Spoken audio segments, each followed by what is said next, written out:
از غمت ای دلار جان عزم سفر میکنم، قبله خود بعد از این سوی واشنگتن میکنم.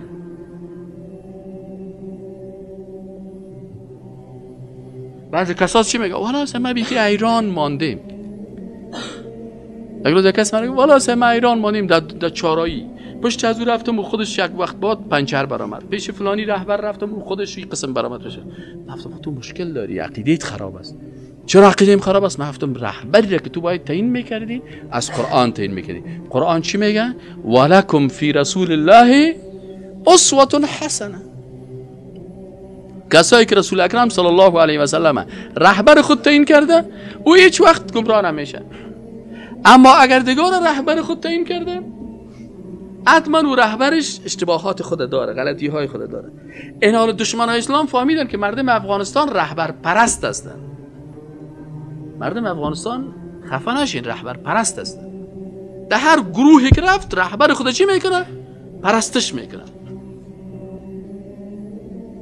کلش گروپار کدامش یک سایکل سرزمین رهبر خودش که آمد بازار بسیار شیرین دیگه. سیف فلانی خان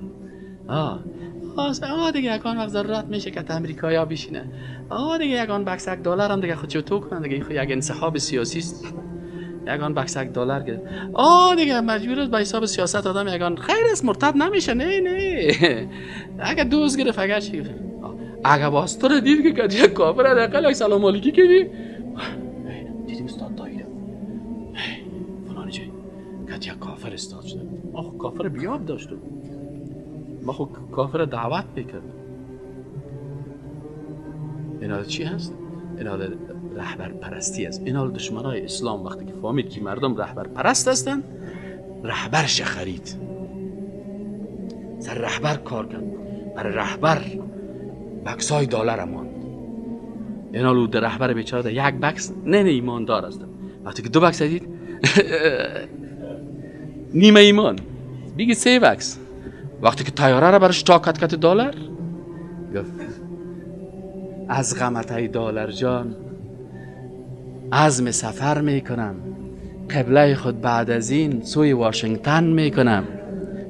یک دوست گفتم یک وقت ما محصل بودیم بازار ما را سوتا کشیده میگفتیم مرگ به امریکا، خودت در دامان امریکا افتادی.